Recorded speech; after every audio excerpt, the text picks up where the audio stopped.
Hi, I'm Tim Roble, and welcome to another episode of Adventure Athlete. I'm on day 4, the beginning of my push to the end on the expedition truck. So yesterday I got my stairs in from Amazon, and I got those kind of modified and cut out.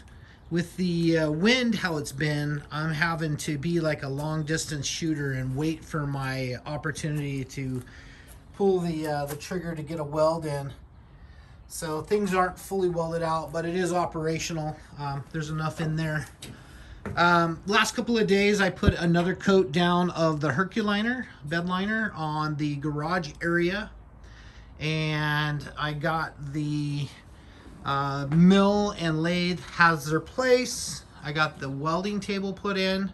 I also made some corrections. I was going to carry 125s, but since I got to carry 2 of them, it makes more sense to drop down to I think these are 80 cubic inch bottles. But there's an argon and then a 75-25. I am running this ESOB Rebel 205, and it is a MIG and TIG with a foot pedal.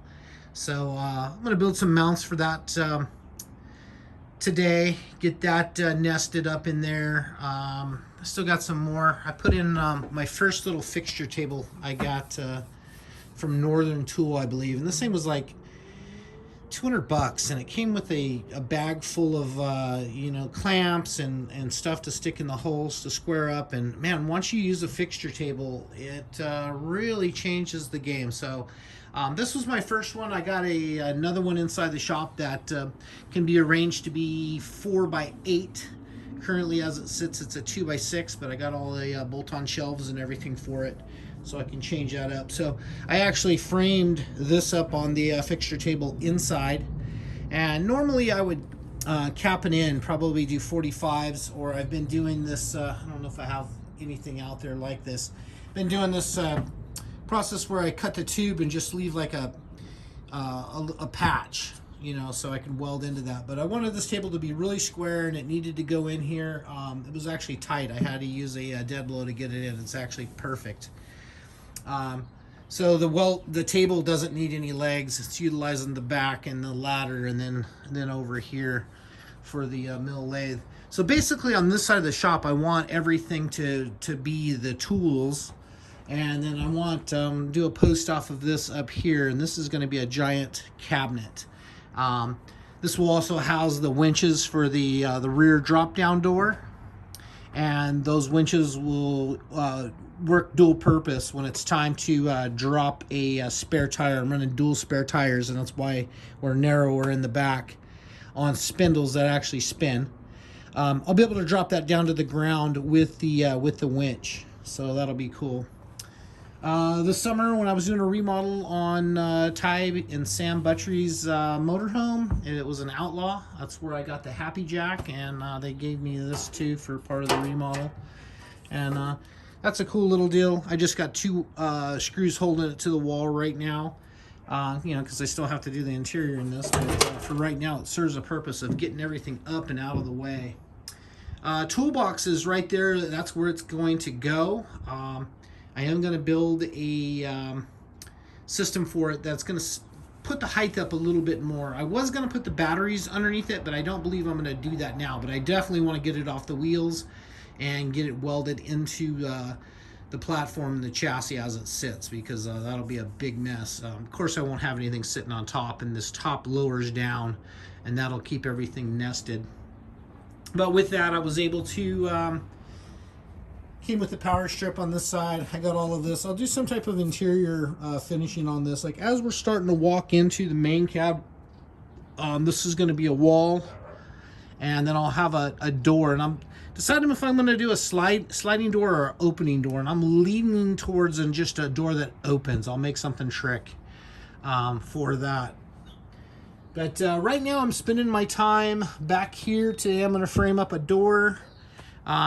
This worked out a lot better. This piece of steel down there is 3/16, and I've had that piece of material for probably 22 years, and I spray painted on it at 4130 because it's chromoly. It's all I had in stock, and I'm like, well, you haven't used it for anything else. You can buy more. So yeah, that's that bottom stair piece is 4130 chromoly on this. Way overkill. I am considering the second step here, cutting that, and that'll probably be a couple hour job, and move it up about 2.5 inches, and that way all of the stairs except for like where it comes in here will be spaced at 7.5 inches. And I think that that's gonna on the list of things to do, working the door and figuring all of that out. I got all the wiring figured out on that yesterday. Showed up at 6:30 in the morning. It's about 80 pounds. It was on my porch and the box was wrecked, but inside contents were still good. I'm trying to kind of sum up back here and get this whole thing figured out, and probably early next week I'm going to load in my recliners in here, and that's a little before I really want to do that, but I don't want to take them apart and have to, get them through here and everything. I can just move the toolbox out of the way right now and just, load everything right down the middle. And so I'll do that, cover it with a welding blanket and then another tarp. But we're actually, I'm actually making a lot of progress every day. Doing about 8 to 10, sometimes a 12. Monday was trying to do a 12, and I think that ended up being about a 10-hour day. But the weather is way better now. We still have a breeze in the air. You can see some of these trees are ruffling, and that really makes outdoor welding a little bit more complicated. I am flowing about 20 cubic feet an hour when I'm welding, and I don't like to go too much above that because it starts blending in the outside oxygen into the weld. But I got a couple tacks that were kind of nasty yesterday. I'll have to pull some of those and grind them out, and then get some decent welds going. Most of these welds, as you can see, you weld something in, you got to sand it, grind it flat anyway, so it just matters that it's hot enough and that's really put in. All of the outside and all the inside has to have a flat level surface to attach the tape and screws and everything too. So I am going to do the inside of this area in the same material that I'm using outside, which is a 40 thousandths painted aluminum, and really nice to work with, and it ends up looking really nice. And I think this will be a nice reflective area. I do plan on putting a fluorescent light, a LED light. I think it pulls a total of like 7 watts. So I'll do one there and like one here, and probably one like right in here. So it's evenly spaced light, so a light won't be a problem. I have a big one with trying to be able to see inside. So this will be nice. And with this all opened up, this big window being open, this big window, the door, the back ramp, that provides a lot of air and everything. So what I've decided to do is I'm going to add a few more in here. There'll be one drop down in the bathroom, another one in the kitchen, and then another one in the living room left, and another one right, to get some ventilation flowing through. But none of them are going to be translucent, so you're not going to sit in here with the window closed and look out. I may change that up later. But for right now, I want panels, because when it's stormy and shitty outside, I just want to really sit inside and watch some TV or read a book, do something like that. So got a lot on my plate, but man, I tell you what, I feel really motivated right now. I really feel like the continuity piece.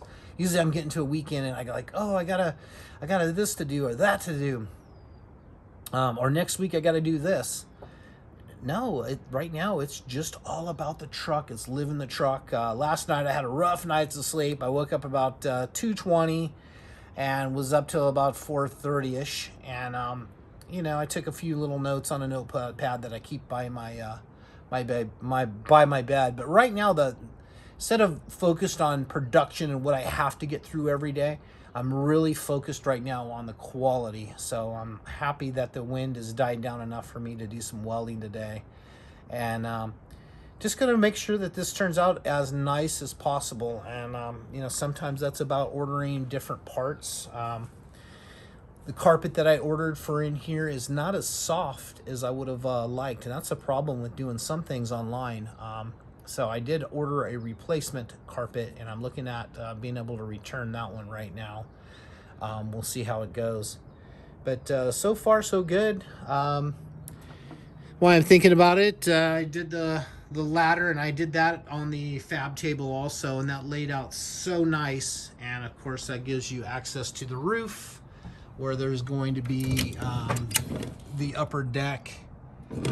And speaking of that, and some of this is for you guys, and some of this is for me to just remember what I'm doing here. I am going to extend from right here. I ran those long. I'll cut those back and weld in another section and come out another foot. I think having a little 1 foot awning or apron over this would be good. And there is a possibility of mounting a awning on that at some point in time. I know the Outlaws do it all the time. The Thor Outlaw motorhome, they have a rear awning. And for days like this, it would kind of almost be nice to take that glare and everything off of in here. Certain things like this diamond plate, I am going to leave raw. This will not be covered with anything other than paint. So I'll clean all that up. I still have some finish welding to do on it, but fill some of the gaps. I found that Monday, although I made great progress and got things up in place, looking back on the day, the quality wasn't what I'm used to doing. And it's just little things like this fit up, you know, that could have been done way better. I like a 16th or actually even touching, so there's just a little valley there. It makes it easy to weld. I am a good welder, so I will be able to fill that. But you know, it's just little things like that that bug me. And you know, I'll come through and clean some of this up and make sure everything is 100% welded, because from the ground you're going to be able to look up, and whatever the craftsmanship is underneath here, you're going to see. And yeah, I don't want people looking at that and going, oh, that wasn't the best quality that I've seen. You know, a lot of my interior welds here look nice, and that was something that had to be done very quick, just because of the wind. I mean, it's seriously, I would wait and just feel wind, okay, and weld, zip, zip, zip, zip, zip, zip. And I'd usually go until I felt something and then stop, and then, you know, you got away with it. But that actually makes fabbing a little frustrating. So anyway, back on the task again today, and today is going to be a nicer day. I think we're supposed to be in around 92, 97 degrees. Thank God I have a roof on and open air. It's just it's nice to work in here, and as I'm getting through this process, I'm looking at myself like moving into this sooner than later, because it's immersing yourself in that project. I put a little chair out here, little stool that's going to travel with me. That'll probably be something that I can sit and do some work or whatever. But all of this stuff is picked at a height that motorcycles and stuff will fit underneath. It looks like I'm going to stack 3 motorcycles in the back here. That'll be an adventure bike, probably a 450 and a trials.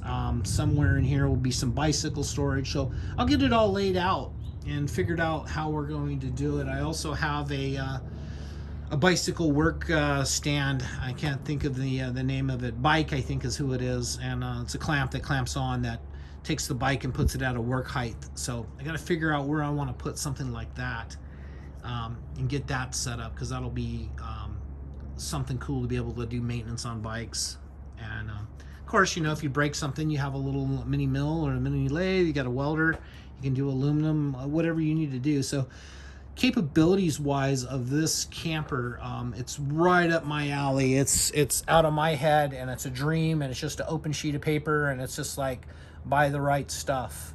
Another thing that I'm working on right now is I got 6 brand new 2016 never mounted new old stock Goodyear MVTs for the truck, and I have 2 pretty much 2016 brand new ones in the front. So the 2 brand new ones in the front are going to be my spares, and then the 6 that came from Felice Tire are going to go on the truck, but right now I'm negotiating some aluminum wheels for the truck off of the Cayman MRAP, and requires different lug nuts, and I'm just kind of trying to make sure that there's no issues with everything. I don't have a problem mounting and dismounting all of these. I think that's probably learning curve in the first one or two, and probably a good day's work to do the 6 tires, because I already have 2 that are good. So I got to dismount and mount 6, and I think that's doable in a day.